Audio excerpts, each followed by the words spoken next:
કેરળમાં ચોમાસાનું આગમન આઈએમડીના વૈજ્ઞાનિક નરેશ કુમારનું નિવેદન કેરળની સાથે તમિલનાડુમાં પણ ચોમાસાનું આગમન પશ્ચિમી દરિયાકાંઠાના રાજ્યમાં વરસાદ માટે રેડ એલર્ટ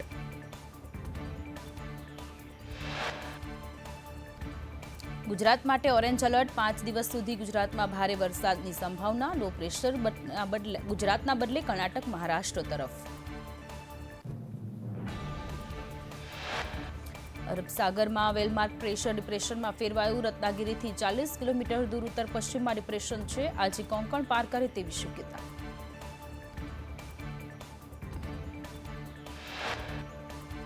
અરબી સમુદ્રમાં સર્જાયેલી સિસ્ટમ ડિપ્રેશનના રૂપમાં જ કોંકણ તટ પાર કરે તેવી શક્યતા ગુજરાતમાં તેની અસરથી ભારે વરસાદ થવાની શક્યતા કોંકણ ગોવા મહારાષ્ટ્રમાં અતિભારે વરસાદની આગાહી હવામાન વિભાગની આગાહી અનુસાર રાજ્યમાં આગામી 5 દિવસ ભારે વરસાદ પડશે દક્ષિણ ગુજરાત અને દક્ષિણ સૌરાષ્ટ્રમાં વરસાદની આગાહી સુરત વલસાડ નવસારી તાપી નર્મદા ભરૂચ દમણ દાદરાનગર હવેલીમાં ઓરેન્જ એલર્ટ રાજકોટ જૂનાગઢ અમરેલી ગીર સોમનાથ ભાવનગર દીવમાં ઓરેન્જ એલર્ટ ઉત્તર મધ્ય ગુજરાત કચ્છમાં છૂટોછવાયો વરસાદ વેલમાર્ક લો પ્રેશર આજે ડિપ્રેશનમાં પરિવર્તિત થયું ડિપ્રેશન હાલ મહારાષ્ટ્રના રત્નાગીરીથી 40 કિલોમીટર દૂર આગામી 5 દિવસ માછીમારોને દરિયો ન ખેડવા સૂચના અપાઈ પવનની ગતિ રાજ્યમાં 35 થી 50 કિલોમીટર પ્રતિ કલાકની રહેશે કેરળમાં ચોમાસાનું આગમન થયું ગુજરાતમાં ચોમાસું સામાન્ય રીતે 15 જૂનની આસપાસ હોય છે હવામાન નિષ્ણાંત અંબાલાલ પટેલની આગાહી અરબી સમુદ્રમાં સર્જાયેલી સિસ્ટમ નબળી પડી ગુજરાતમાં આંધી વંટોળ અને વરસાદ રહેશે ગુજરાતના વાતાવરણમાં આજથી જ પલટો આવશે 27મી સુધી આંધી વંટોળ અને ક્યાંક ક્યાંક વરસાદ રહેશે ગુજરાતના અનેક વિસ્તારમાં આંધી સાથે વરસાદ પડશે દક્ષિણ ગુજરાત સૌરાષ્ટ્રમાં ગાજવીજ સાથે વરસાદ પડશે કચ્છ અને મધ્ય ગુજરાતમાં ગાજવીજ સાથે વરસાદ પડશે આજે રાજ્યમાં સાર્વત્રિક વરસાદની આગાહી દક્ષિણ ગુજરાત અને સૌરાષ્ટ્રના દરિયાકાંઠા વિસ્તારમાં ગાજવીજ ભારે પવન સાથે વરસાદની આગાહી 50 કિલોમીટર પ્રતિ કલાકની ગતિએ પવન ફૂંકાયો સૌરાષ્ટ્રના દરિયાકાંઠાના 3 જિલ્લામાં વરસાદનું ઓરેન્જ એલર્ટ અમરેલી ભાવનગર અને ગીર સોમનાથમાં ભારે વરસાદનું ઓરેન્જ એલર્ટ અપાયું દક્ષિણ ગુજરાતના 5 જિલ્લામાં વરસાદનું ઓરેન્જ એલર્ટ ડાંગ સુરત વલસાડ તાપી અને નવસારીમાં ભારે વરસાદનું ઓરેન્જ એલર્ટ તો સંઘ પ્રદેશ દમણ તેમજ દાદરાનગરમાં ભારે વરસાદનું ઓરેન્જ એલર્ટ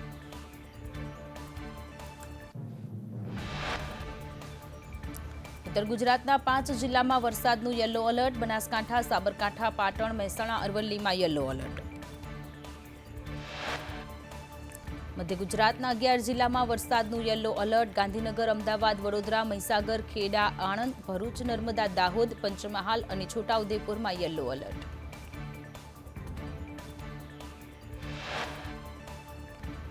સૌરાષ્ટ્રના 7 જિલ્લામાં વરસાદનું યલો એલર્ટ અપાયું રાજકોટ સુરેન્દ્રનગર બોટાદ પોરબંદર મોરબી જામનગર અને દ્વારકામાં વરસાદનું યલો એલર્ટ કચ્છમાં પણ વરસાદનું યલો એલર્ટ અપાયું હવામાન નિષ્ણાંત પરેશ ગોસ્વામીની આગાહી નૈઋત્યનું ચોમાસું કેરળમાં પ્રવેશ્યું કેરળમાં સામાન્ય રીતે ચોમાસું 1 જૂને આવતું હોય છે આ વર્ષે ચોમાસું સમય કરતાં 8 દિવસ વહેલું આવ્યું છોટાઉદેપુરના બોડેલીના વાતાવરણમાં પલટો આવ્યો બોડેલી સહિતના વિસ્તારોમાં ભારે પવન ફૂંકાયો ભારે પવન ફૂંકાતા ધૂળની ડમરીઓ ઉડી બોડેલીના અનેક વિસ્તારોમાં લગ્ન મંડપ ઉડ્યા નર્મદા જિલ્લામાં પવન સાથે વરસાદ વરસ્યો કમોસમી વરસાદથી ખેડૂતો ચિંતામાં મુકાયા કેળા અને કેરીના પાકને નુકસાનની ભીતિ સૌરાષ્ટ્રના દરિયાકાંઠે ભારે વરસાદની શક્યતા જાફરાબાદ બંદર પાસે દરિયામાં કરંટ જોવા મળ્યો હાઈટાઈટની શક્યતાને લઈ 1 નંબરનું સિગ્નલ લગાવાયું માછીમારોને પણ દરિયો ન ખેડવા સૂચના અપાઈ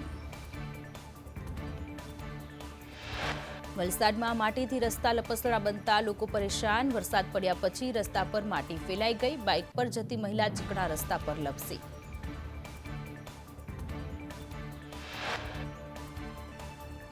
નવસારી જિલ્લામાં વરસાદી માહોલ જામ્યો ગણદેવી ચીખલી અને ખેરગામ તાલુકામાં વરસાદ બિલીમોરામાં પવન સાથે ધીમી ધારે વરસાદ વલસાડમાં 2 કલાકમાં 3.16 ઇંચ વરસાદ વરસ્યો. સૌથી વધુ વાપી ધરમપુરમાં 1 ઇંચ વરસાદ. ભારે વરસાદથી ઠેર ઠેર જગ્યાએ વરસાદી પાણી ભરાયા. અંડરપાસમાં પાણી ભરાતા વાહન ચાલકોને હાલાકી. સુરતમાં વાવાઝોડાથી લગ્ન મંડપ તૂટ્યો. બારડોલીમાં વહેલી સવારે ભારે પવન સાથે વરસાદ વરસ્યો. આનંદ મેળાના સ્ટોલ પણ વાવાઝોડામાં ધ્વસ્ત. બારડોલીના વાંકાનેર, આફવા, ઇસરોલીમાં વરસાદ. દાહોદમાં વાવાઝોડા સાથે વરસાદ. દેવગઢ બારિયામાં ઠેર ઠેર વૃક્ષ ધરાશાયી. મકાનની પાણીઓ ટાંકીઓ, સોલર પેનલ ઉડી. ભારે પવનના કારણે વીજપોલ પણ તૂટ્યા.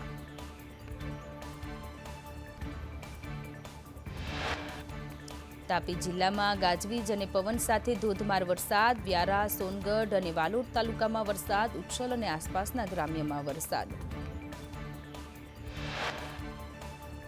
સુરત શહેરના વાતાવરણમાં પલટો આવ્યો. ડભોલી અને સિંગણપુર સહિતના વિસ્તારમાં ધીમી ધારે વરસાદ. કતારગામ અને રાંદેર વિસ્તારમાં પણ વરસાદ. વલસાડ જિલ્લામાં સંભવિત વાવાઝોડાની અસર વર્તાઈ. વલસાડ જિલ્લાના દરિયા કિનારાના વિસ્તારોમાં ભારે પવન સાથે વરસાદ. વાપી, ઉમરગામ અને આસપાસના ગામોમાં વરસાદ. વલસાડ જિલ્લામાં કાળા વાદળો ઘેરાયા બાદ પવન સાથે ધોધમાર વરસાદ શરૂ. મહારાષ્ટ્ર ગુજરાતના બોર્ડર એરિયા અને દમણ તેમજ સેલવાસમાં વરસાદ. નવસારી શહેરમાં ધીમી ધારે વરસાદ. કાલિયાવાડી, તિઘરા, જૂના થાણા, લુન્સીકુઈ અને સ્ટેશન રોડમાં વરસાદ. ટાવર રોડ અને આજુબાજુના વિસ્તારમાં વરસાદ. વલસાડમાં ભારે પવન સાથે વરસાદ. કપરાડામાં ભારે પવન ફૂંકાતા ઘરોના પતરા ઉડ્યા. મહારાષ્ટ્ર બોર્ડરના ગામોમાં ભારે પવન સાથે વરસાદ.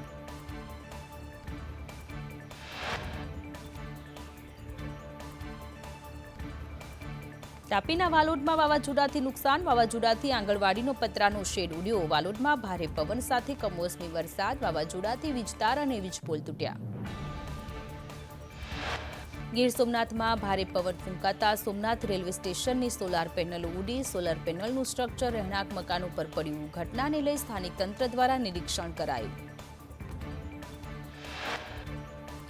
વેરાવળમાં વાવાઝોડાએ વિનાશ વેર્યો. મરચું વેચી પેટીયું રળવા આવતા પરિવાર મુશ્કેલીમાં મુકાયા. મોટી માત્રામાં મરચું પલળી જતા મોટું નુકસાન. વાવાઝોડાના કારણે 70થી વધુ ઝૂંપડા પડી ગયા.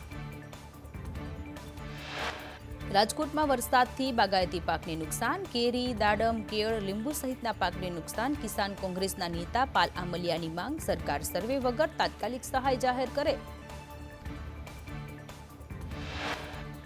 ચોમાસા પહેલા સહાય આપવી જરૂરી. કરોડોના પાક નુકસાન સામે સહાયના નામે મીંડું. સરકાર ખેડૂતોને સહાયના નામે ખો આપે છે. 1976 કરોડની સામે સરકારે માત્ર 400 કરોડ ચૂકવ્યા. ગીર સોમનાથના વેરાવળમાં ઊંચા મોજા સાથે દરિયામાં ભારે કરંટ જોવા મળ્યો. માછીમારોને દરિયો ન ખેડવા માટે સૂચના અપાઈ. હજુ 100 જેટલી બોટ દરિયામાં હોવાની માહિતી. તમામ બોટને સુરક્ષિત કાંઠે લાવવા તંત્રએ કવાયત હાથ ધરી. વેરાવળમાં લગ્નમાં વરસાદ વિઘ્ન બન્યો. પાંડવા ગામે 2 દીકરીઓના વાવાઝોડામાં લગ્ન મંડપ ઉડ્યો. ગઈકાલે સાંજે અચાનક ભારે પવન સાથે વરસાદ.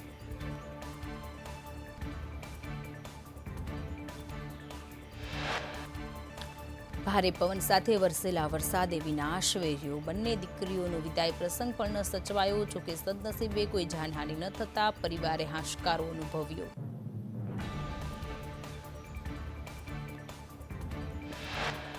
ખેડાના નડિયાદમાં વધુ 2 કોરોનાના કેસ નોંધાયા. 17 વર્ષીય કિશોરી, 65 વર્ષીય પુરુષ કોરોના પોઝિટિવ. કિશોરીની હાલત ગંભીર હોવાથી વેન્ટિલેટર પર રખાઈ. જિલ્લામાં અત્યાર સુધી કુલ કોરોનાના 3 કેસ નોંધાયા. સુરતમાં પિસ્તોલ, 2 જીવતા કારતૂસ અને 1 ઝડપાયો. ક્રાઇમ બ્રાન્ચે મનહર સોલંકી નામના આરોપીને ઝડપી પાડ્યો. આરોપી એમપીના ખંડવાથી પિસ્તોલ લાવ્યો હતો. ગીર સોમનાથમાં મિની વાવાઝોડાથી વ્યાપક તારાજી. 100થી વધુ કાચા, 4 જેટલા પાકા મકાનોને નુકસાન. 116 વીજપોલ, 10થી વધુ ટ્રાન્સફોર્મરને નુકસાન. 15 જેટલા મહાકાય વૃક્ષો ધરાશાયી. જાસૂસી કેસમાં ગુજરાત એટીએસે વધુ એકને ઝડપી પાડ્યો. કચ્છ બોર્ડરથી આરોપીની ધરપકડ કરવામાં આવી. જાસૂસ પાકિસ્તાનને માહિતી પૂરી પાડી રહ્યો હતો. એટીએસે જણાવ્યું 1 માર્ચે પ્રાથમિક તપાસ માટે આરોપીને બોલાવ્યો હતો. 2025ની શરૂઆતમાં સહદેવ ગોહિલે એક સિમ લીધું હતું. આ સિમ તેણે આદિત્ય ભારદ્વાજને આપ્યું હતું. આદિત્ય ભારદ્વાજ પાકિસ્તાનની છે. જૂન 2023થી બંને વચ્ચે સંપર્ક થયો હતો. માહિતી આપવાના બદલામાં તેને રોકડ રકમ મળી હતી. વોટ્સએપ દ્વારા બંનેનો સંપર્ક થયો હતો. નેવી અને બીએસએફની ગુપ્ત માહિતી મોકલતો હતો. ગૃહ રાજ્યમંત્રી એટીએસને અભિનંદન પાઠવ્યા. પાકિસ્તાનના હની ટ્રેપમાં ફસાયો હોવાની પ્રાથમિક જાણકારી મળી. પાક મહિલાએ રૂપિયા મોકલ્યા હોવાનું ખુલ્યું. બનાસકાંઠા સરહદે પાકિસ્તાની ઘૂસણખોર ઠાર કરાયો. ભારતમાં ઘૂસણખોરીનો પ્રયત્ન કરતા 23 મેની રાત્રે ઘૂસણખોર ઠાર કરાયો. બીએસએફની ચેતવણી છતાં ઘૂસણખોરી કરતા ઠાર મરાયો.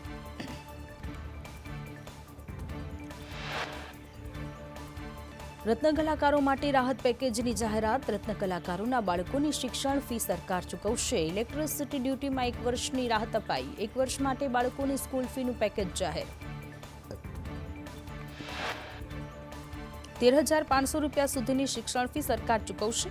નાના ઉદ્યોગકારોને 5 લાખની લોન પર 5 વર્ષનું વ્યાજ માફ. રોજગારીથી વંચિત 21 વર્ષથી વધુના રત્ન કલાકારોને લાભ. રાહત પેકેજને લઈ ગૃહ રાજ્યમંત્રી હર્ષ સંઘવીએ રાહત આપી. રાજ્ય સરકારના રાહત પેકેજને રત્ન કલાકારોએ આવકાર્યું. રત્ન કલાકારોએ કહ્યું, શિક્ષણમાં રાહત સારી બાબત. રત્ન કલાકારોને આર્થિક સહાય આપવામાં આવી. રત્ન કલાકાર રાહત પેકેજને લઈ કોંગ્રેસ પ્રવક્તા મનીષ દોશીનું નિવેદન. કહ્યું, લાખો રત્ન કલાકાર આર્થિક સંકડામણમાં છે. 90 રત્ન કલાકારોએ જીવ ગુમાવ્યો. રત્ન કલાકારોને સરકાર પૂરતી સહાય આપે. પુસ્તકોની ઘટ પર કોંગ્રેસના હેમાંગ રાવલે કહ્યું, વાલી વેકેશનના 1 માસ પહેલા પુસ્તક લઈ લેતા હોય છે, પરંતુ હાલ શાળા ખુલવા આવી છતાં ધોરણ 8 થી 12ના નવા પુસ્તક નથી. દુકાનધારકો પણ બુક ડેપોના નામે હાથ ખંખેરે છે.